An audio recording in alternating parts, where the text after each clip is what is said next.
Okay, so I know it's the end of a long 2 days, but that's the energy that I'm kind of channeling when I come on stage.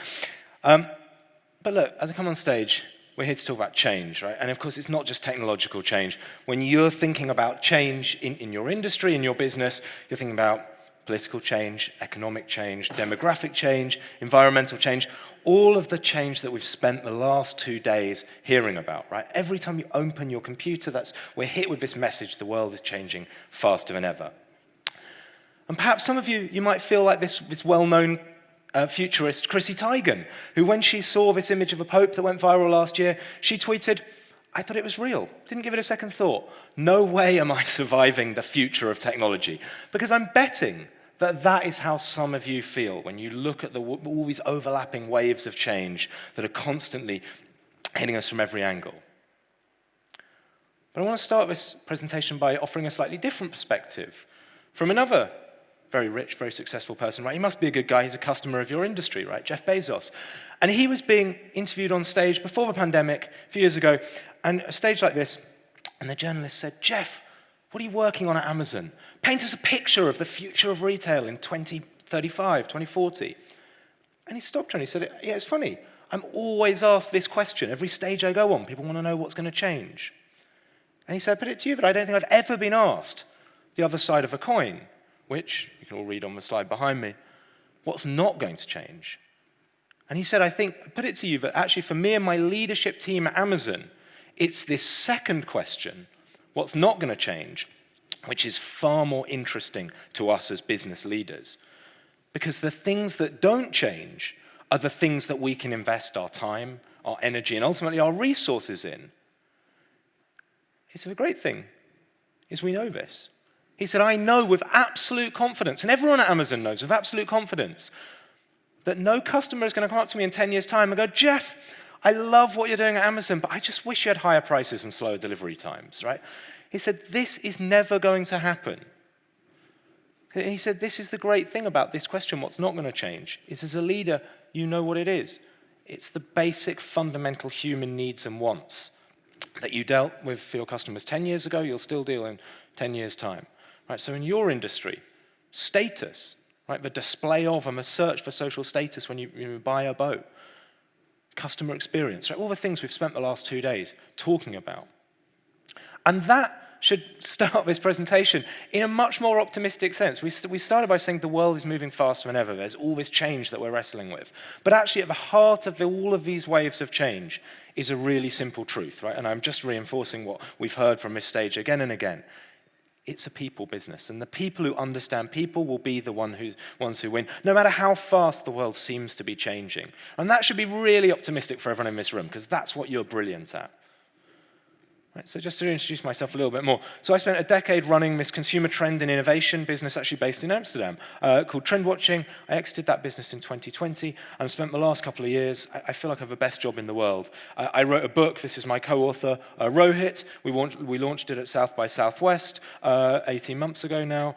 And basically we speak to these amazing people, amazing entrepreneurs, amazing innovators who are building businesses that are changing the world and try and join the dots between these businesses and help people like yourself understand what might be coming next. And this is really why I like to introduce myself as a reluctant futurist, right? Although I wrote a book called The Future Normal.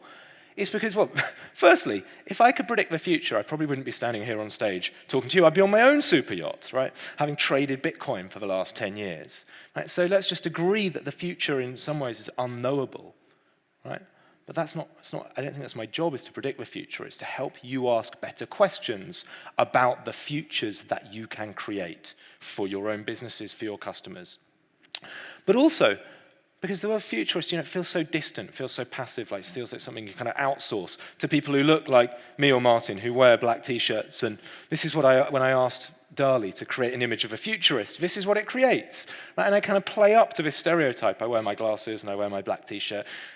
But if you're outsourcing your thinking about the future to someone like me for half an hour once a year, that's not going to cut it in today's marketplace.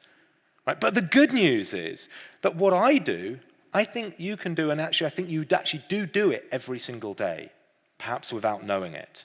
Right? And you can be a nowist, because the secret to predicting the future, I believe. And I wrote a whole first book on this. This is my first book, and I'm going to save you. I know you're all busy people, so I'm going to save you from having to read the 300 pages that I wrote on this, because in the next 60 seconds, I'm going to give you the big idea at the heart of my first book, which is that actually, you don't need to have loads of data, and you don't need to study, interview loads of people, right? The trick to understanding where things are headed next is actually to look at innovations coming into the marketplace. Right? Innovations often in other sectors, in other parts of the world, or aimed at different demographics to the people that you're serving. But what you're looking for is those innovations as signals of future expectations. Because we started this presentation by saying it's kind of two forces of change. The world's changing faster than ever on one hand, but then you need to look at the basic human needs and wants that don't change. And it's innovations that bridge the gap between those two parts of the model. Specifically, how do innovations change customer expectations around the basic human needs and wants that are important to your customers? Status, customer experience.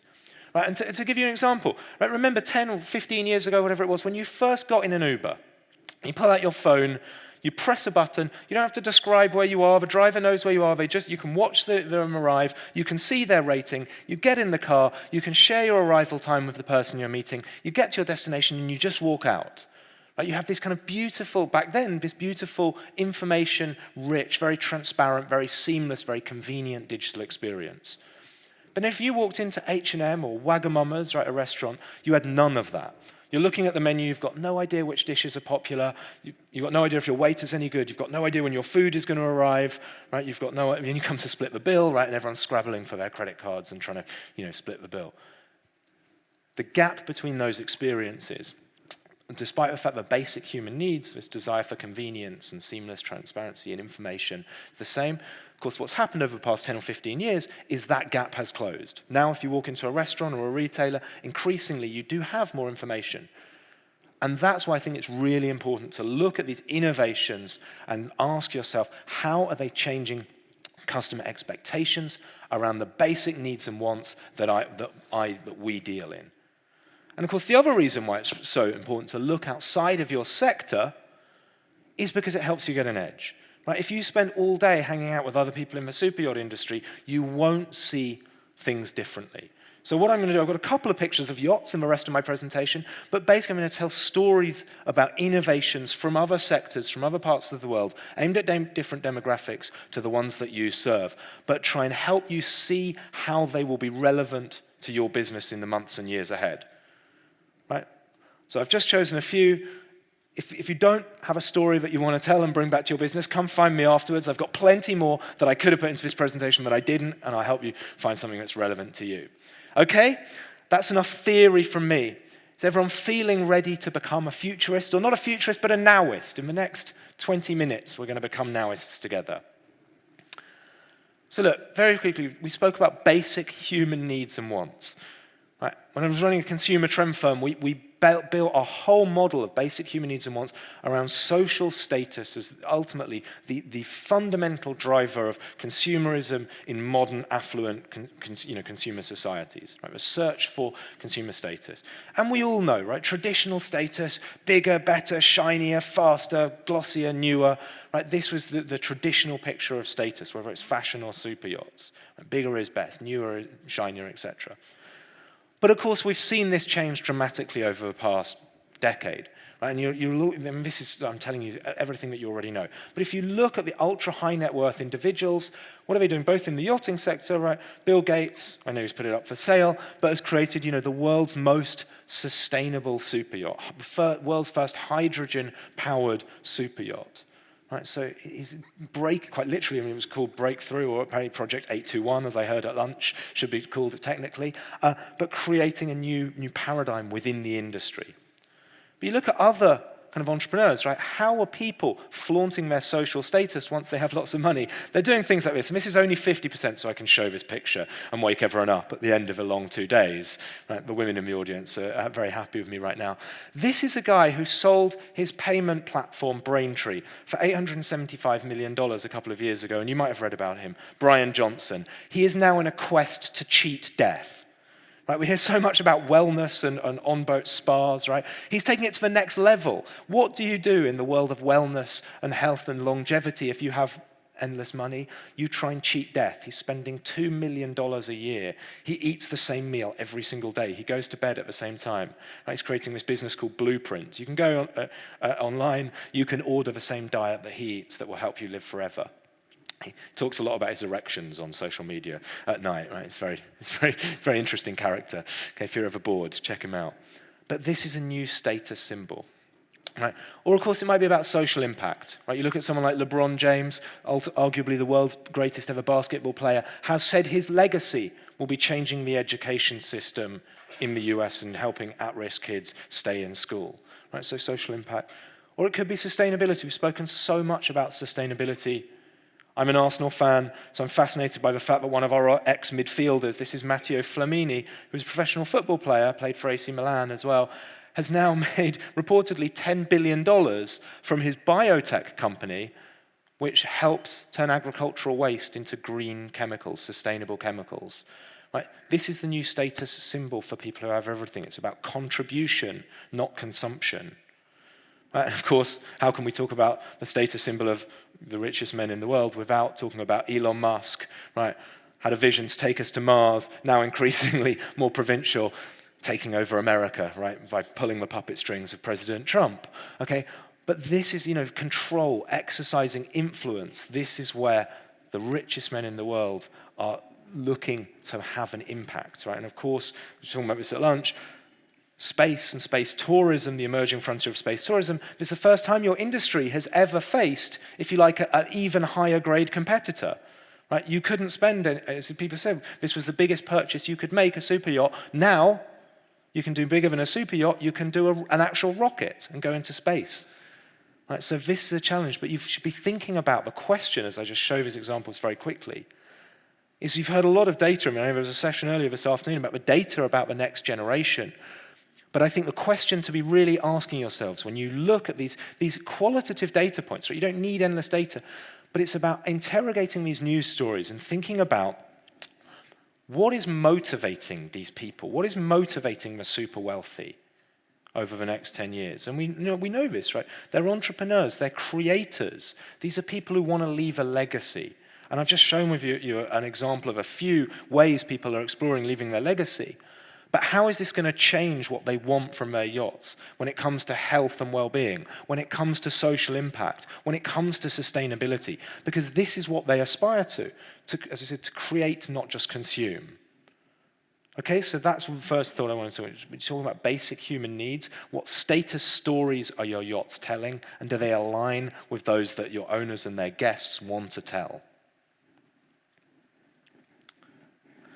Okay. Second big topic, and look, we've spoken about this again so much over the past couple of days, it's sustainability. And I know there's endless stories around where the industry is going. We've looked at Bill Gates' boat. When I was researching his presentation, there's solar-powered, fixed-sail Arctic cruise companies that are coming into the marketplace, right? You guys know far more about sustainability in the super yacht space than I ever will. So what I want to do is just spend the next couple of minutes giving you a slightly different perspective on sustainability, hopefully some non-obvious insights that you can merge with all of the information that you have about your industry and think differently about what sustainability might look like in the next decade. Because one of the things I'm fascinated about, right, is as it talks about expectations, but social and cultural expectations around what good looks like. Right? Because as we heard in the opening session today, like Vienna, I'm optimistic about people as well, right? I believe no one wants to be an asshole and destroy the planet, right? Whether you're buying a yacht or just buying a car or whatever, any purchase.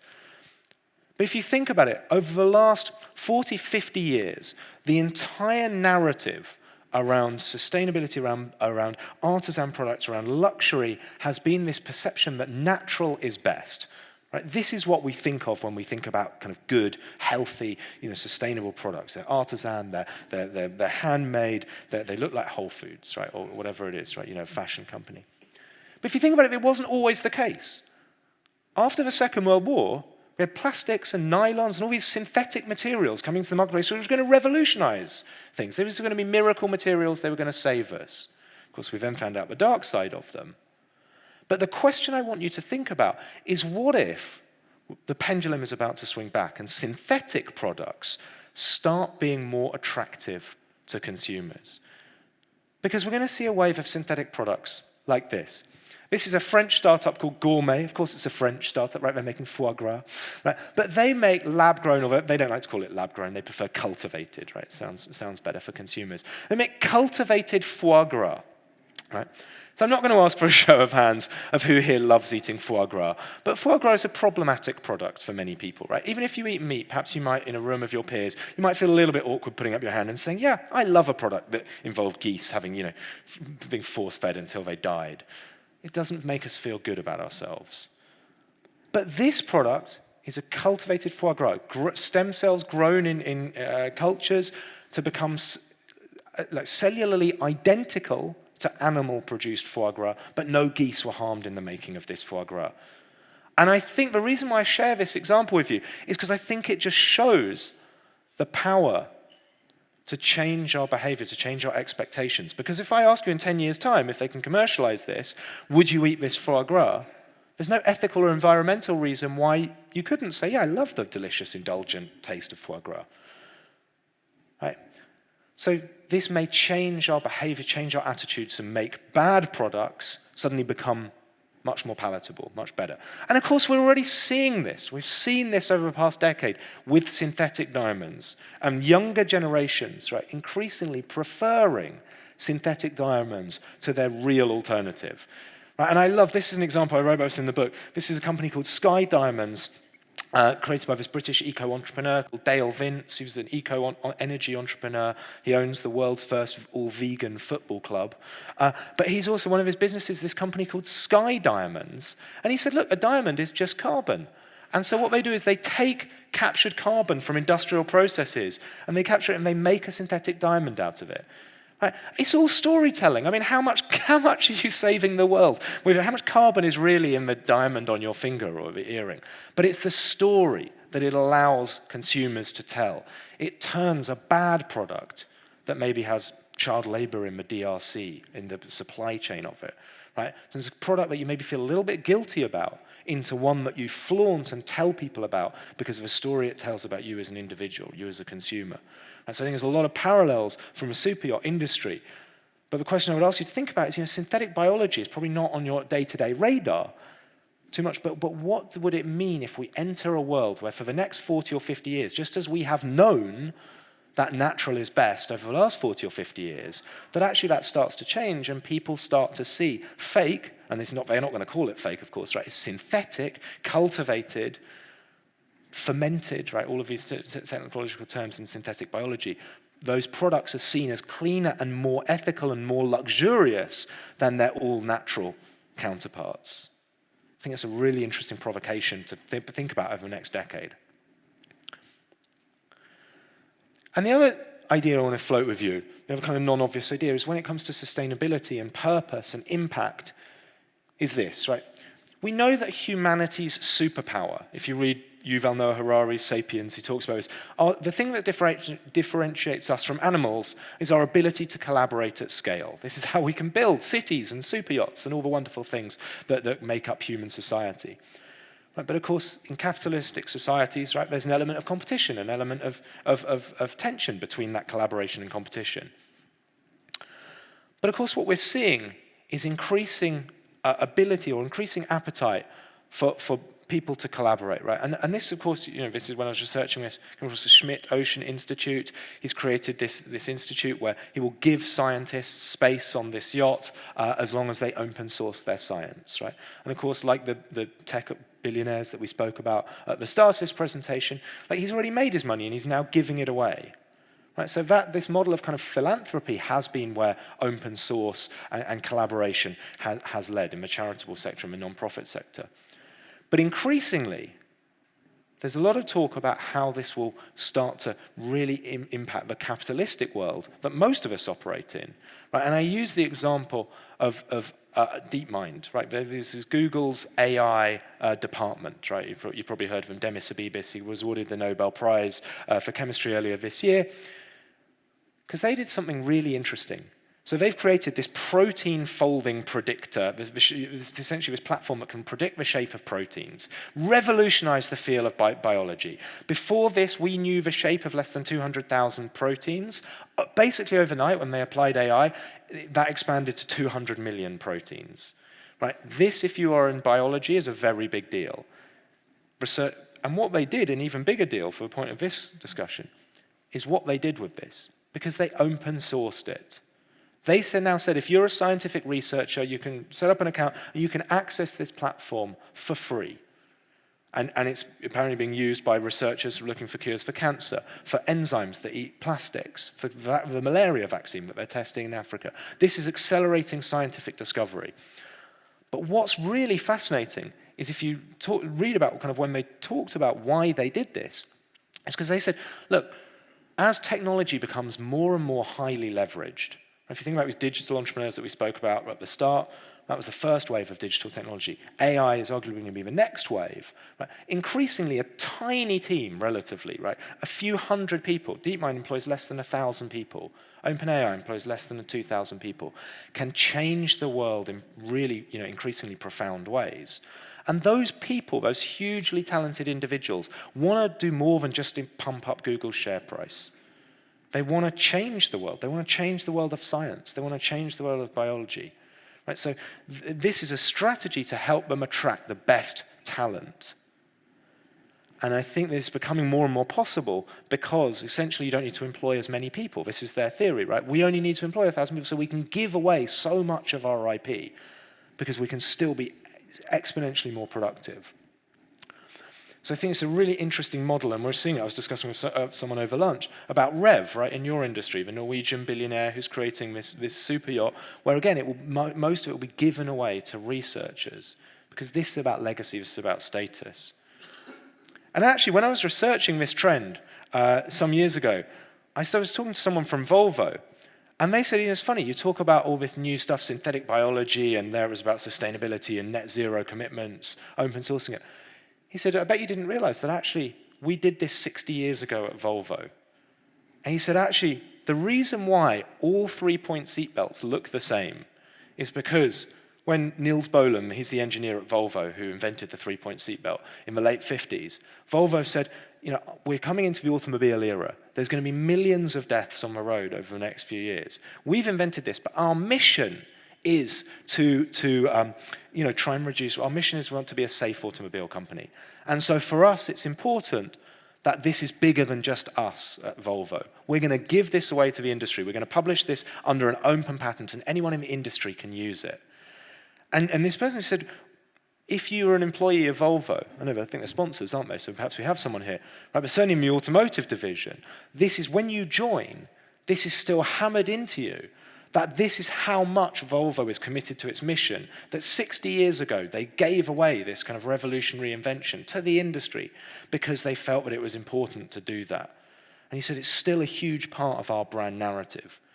So the question I would ask you is, when you're thinking about the yachts that you're building, I know it's not going to be the thing that you're going to rush back to the office tomorrow maybe and think, what are we going to give away? But when you're thinking about the next decade, what is it that your yacht, that your owners, that their guests can give away? What IP could you give away to the industry that people might still be talking about, like the Volvo seatbelts, in a generation's time, to increase the meaning and the impact that you have with your boats? Okay, the final big idea I want to show you, I'm aware I'm going through a whistle-stop. It's very fast-paced. I should say, Martin, please do distribute the presentation afterwards. My designer always gets upset that I use really unsexy PowerPoint rather than kind of jazzy keynote. But I'm going through very quickly. In the notes to all of the slides, there's more details to the case studies, links to the URLs. So if there's anything that jumps out at you, you can cut it out of a presentation super easily and send it around to your team and say, I heard this really interesting story about this. How does this change what we're thinking about in Project X that we're working on over the next few months? Okay, well, look, I want to talk to you about tech. Because, of course, we know that technology is changing faster than ever, right? And AI is going to change the way that so much of our work is done. And here's a little short video. You're going to hear a lot about AI agents over the coming few years, if you haven't already, because this is the future of AI using our computers. So here's just a short video. I don't know if there's any sound, but basically, I'll just talk over it. So basically, this was released, I think, 2 weeks ago now. So this is Claude, so like ChatGPT, it's one of the other models. And I'll just explain what's happening while it plays. Essentially, this is the AI using someone's computer. It looks like it's found something. It's asked them, I want to watch the sunrise with my friend who's come to visit me. The location from my place? It researches where to watch the sunrise. If you just turn the volume down, so I'll talk. Researches where to watch it, then plans how long it'll take you to get there, to be there for the sunrise, and then puts a calendar appointment in your diary, right? So it can literally use a computer like a human does. Now, of course, the next question that you might have is if the AI is doing all of these tasks, where does this leave us, right? And this is kind of the conventional wisdom that we hear about the future of AI. There's so much dystopianism around it, right? We're all going to be put out of a job. And I just don't buy it.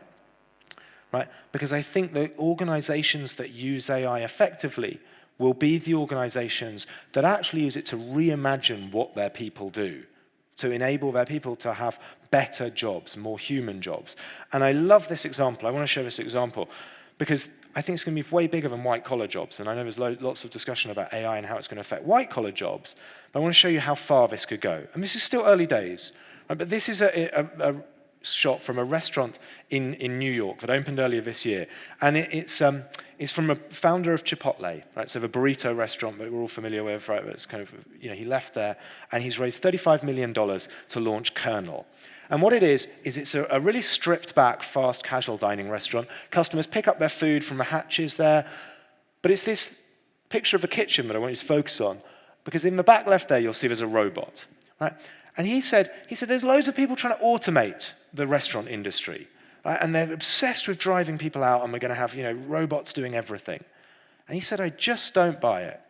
Right? But he said, what my vision is to have a robot-augmented restaurant. He said, what I want is at Chipotle, we needed 15 to 20 members of staff per outlet. He said, at Kernel, because we use robots for many of the tasks, but not all of them, we can get away with employing 3 people per outlet. And he said, what that means is that we pay the best wages in the restaurant sector in New York. We make these better jobs, which means we attract the best staff and they stay with us for longer. Right? And he said, that is the promise of AI, is it will enable us to have fewer people, better jobs. And he said, what we're doing is we've taken a lot of human interaction out of the process, but we've left just enough. And I think this is one of the most profound questions that every single business leader needs to ask themselves in the next decade, is what does just enough human interaction look like? Because yeah, of course, at some point we'll have robots doing many of the jobs on the ships. But of course, we've heard this again and again, it's a people business, right? You're in the business of experiences. And so the question that I would ask you to think about is, what would it look like if, yes, you maybe had fewer crew, but you could pay them more, they could be doing better jobs, and ultimately, the business that you're really in is delivering a better guest experience on those yachts. That's the opportunity when it comes to technology. Then, of course, the next question is, people say, but Henry, you've got these better jobs, but how do we train people to get those better jobs, right? How do people develop the skills? And this is where, you have the theme of chess for this event. Turn to Garry Kasparov, who he says, he was a chess player beaten by Deep Blue 20 years ago. He says, I was the first worker disrupted by AI. And he said, you're all talking about it now. This has been my life for 20 years. But he said 2 things. Right? Number one, we still watch chess. He said, people aren't interested in watching a robot play another robot at chess. Right? We still have humans who play chess. He said, the other thing is Magnus Carlsen, there on the right, the new chess prodigy who took over from him as the world's best chess player. He said, he is a far better chess player than I ever was, because he used AI. He played with AI to learn faster. Right? And this is the other mistake we make. When we think about humans versus machines, we have this idea that humans stay still and the machines get better and better and better.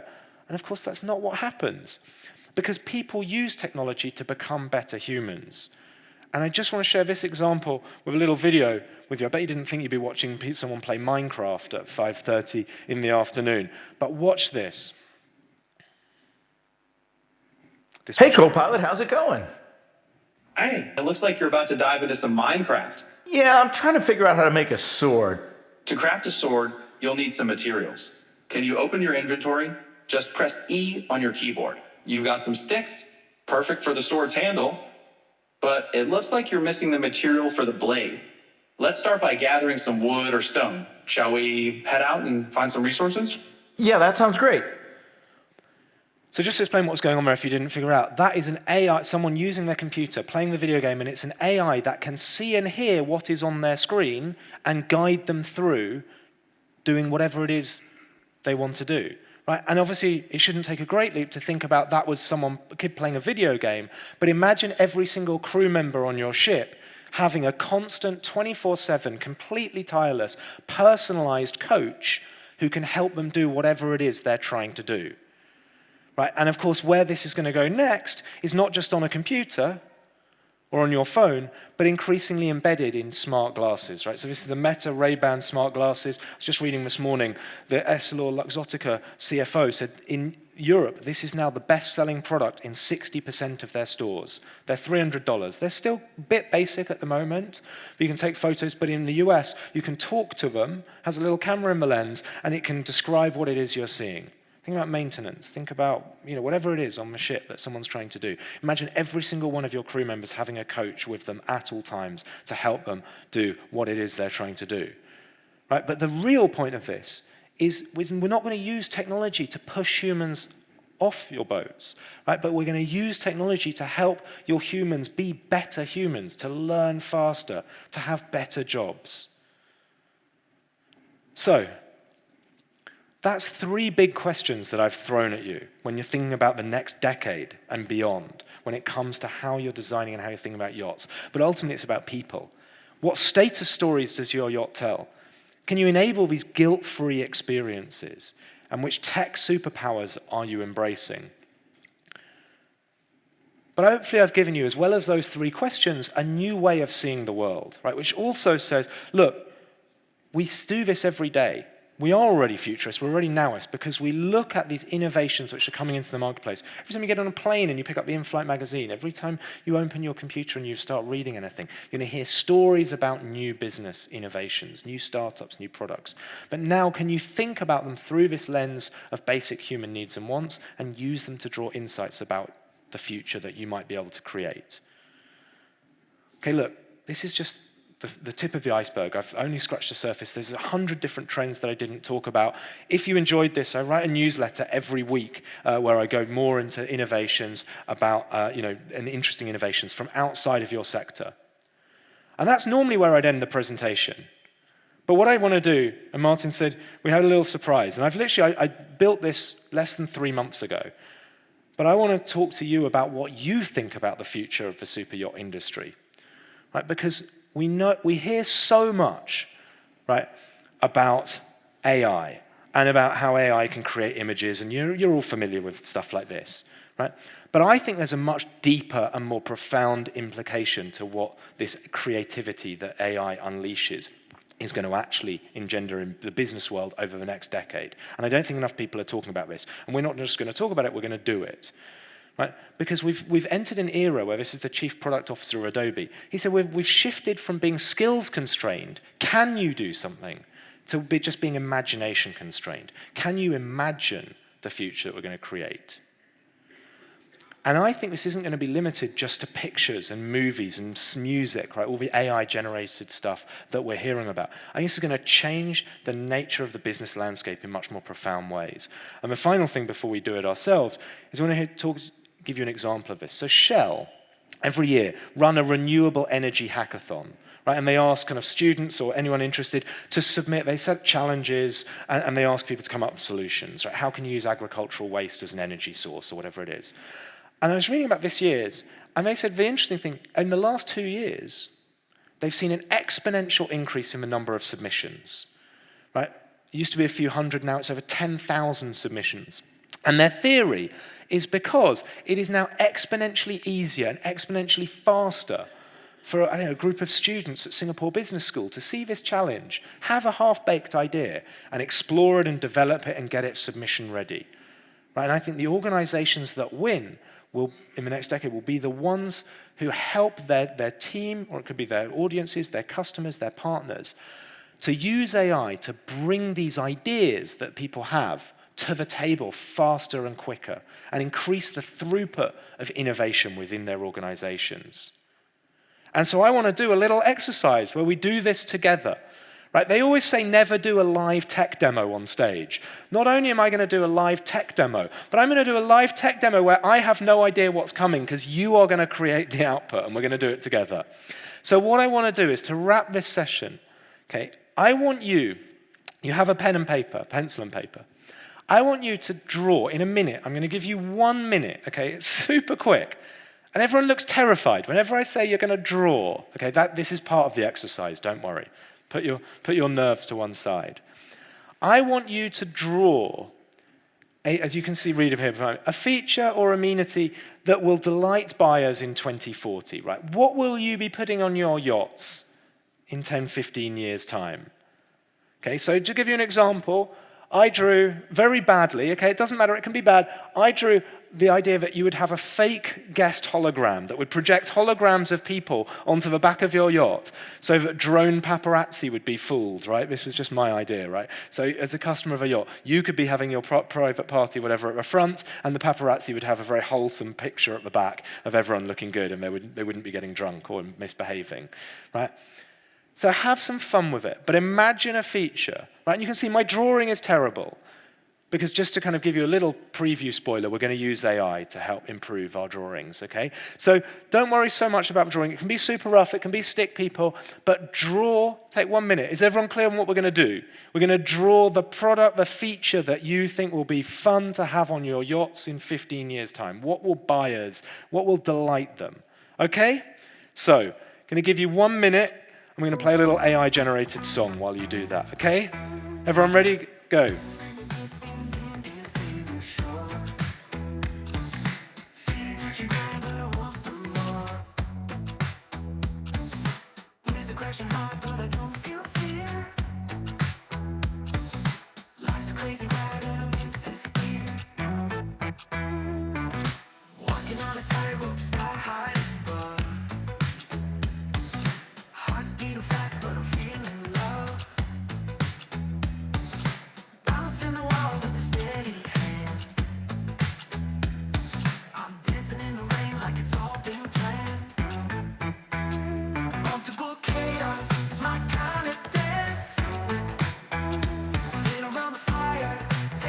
Okay, 5 seconds. Put the finishing touches to your masterpieces. Okay, right. So, hopefully everyone has drawn something. Now, as you can see, like I did, if you want to annotate it, you can, because now this is where we're going to have some fun together, okay? So now we're going to use AI. So if you take out your phones, and if you scan this QR code, it will take you to a web page, right? A little web page that says Super Yacht Forum and Visualize Futures. It has a box on that web page saying Activate Camera. So if you just tap that, and then click Allow, and it should turn your phone screen into a camera, okay? And then if you point it at your little sketch, and then just tap on the screen again. Now, hopefully, some of you will have done brilliant drawings. Some of you might have annotated your drawing like me. You might have written a few words. Right? You will notice, once you've taken a picture, if you scroll down slightly, there is a text box if you want to add a few words. You don't have to. You don't have to be a prompt engineer for this, okay? The only reason why we did this, I've done this nearly 1,000 times now over the last couple of months. Someone drew a space rocket, and the AI thought it was a fish, because it was a very kind of loose doodle. Lucky it thought it was a fish, right? Not anything more obscene. But all of your pictures were of fish, right? So it's just, if you want to give it some direction. Oh, look at this. We're ahead already. Okay. So then you click Generate. Right, so has everyone got it? Everyone working? So you can see some of the images are coming in. Right, if your image is taking a bit long to come through, feel free to discuss with a neighbor what you've drawn. But, thanks Hans, we've changed. And this is everyone's, this is live, right? So this is you, some of you will see your image coming through. So we're going to move beyond yachts and everyone's going to have a spacesuit on there. We'll just let a couple more load. Okay. When these load, Hans, maybe if you take off the auto refresh, it looks like we've got a few images now. Okay, so that page still should load. Okay, so I was thinking if you just stay up at the top for a second, Hans. So I was sitting next to someone at lunch who builds submarines to put on yachts. Clearly the next generation of yacht buyers are going to want more. We're going to combine space and super yachts and have our space rockets launching from the back. Okay, but I love this, right? Amid all of the change, someone was listening to a presentation, we're still going to want to eat pizza with our friends, right? Nothing changes. If we go down, look at this, entirely made of glass. That's pretty cool. So a lot of space rockets, right? That's the other really interesting thing about this. You start to see, although I gave you 1 minute, I mean, I didn't give you long, we start to see the same thing coming up again and again. A lot of pictures of space. We're still going to want to go to nature. Energy-saving paint. Is that someone from Axo Nobel, the sponsors, plugging themselves? A pool with a view. Love this. Okay, cleaning the ocean by a yacht. So a yacht that cleans the ocean as it goes through. Okay. We love this. This is the ultimate, right? Yeah. If we're not just having robot dolphins that swim along beside us so you can have your own menagerie, we're going to have some kind of like yacht that attracts wildlife. Of course, that the buyer will pretend to their guests doesn't exist. 3D food printer. So there we go. Apologies to my friend who's a chef on a super yacht. She's going to be out of a job because they're just going to 3D print food. Okay. Look, we've got someone else. Is that the same image twice? So someone might have done it twice, or someone else just had the same idea. Looks like someone's having problems recruiting chefs onto their yachts. Okay, a nuclear-powered super yacht. Yeah, I met someone the other day who they're doing desktop fusion reactors, and their vision is to avalanche energy. Has anyone come across them? So they're looking to decarbonize the I think, freight maritime first, but they create a small micro-fusion reactor that literally fits on a tabletop. Pretty cool. Check them out. Okay, so look, Hans, thank you very much. Look, we'll go back to the presentation. Because, right, hopefully that was a bit of fun, right? And you all enjoyed it, and we get to see some images of what we think the future of the super yacht industry might look like. But I just want to wrap the final session with just a few thoughts, because hopefully it was a bit of entertainment and we've seen this, but I also think there's some quite profound messages that this exercise illustrates. Right? The first one is, it's just a reminder. I hope that if I'm guessing all of you have used ChatGPT by now, right? But that might be the limit of how you've used AI. And what I hope this has given you is just a little taste that AI can be used for a huge number of things, right? And actually, one of the reasons why I use drawing is because I think, it's just a cultural point, one of the things I think the big mistake people make with AI is they go to ChatGPT and they ask it to do their job, right? And if you're an event producer and you ask AI to help you put on an event, right, you damn well should be better than it, right? You're only going to be disappointed because you should be better than a giant averaging machine. What I hope this has given you an insight in is I think one of the best uses of AI is in the things that you are bad at, right? And I saw the terror in your eyes when I asked you to draw. It is a universal human truth that everyone thinks they're bad at drawing, okay? But I hope now you've seen how AI can help give you the skills, make you slightly better. It hasn't turned you into a professional artist, but it's made you a slightly better visual communicator than you were 15 minutes ago. Okay, and the other point is, look, these images you're not going to put in front of clients. It's not going to be your next ad campaign. Like this narrative that the media pushes, that AI, you press a button and you get a finished product, is so damaging because that is not the case.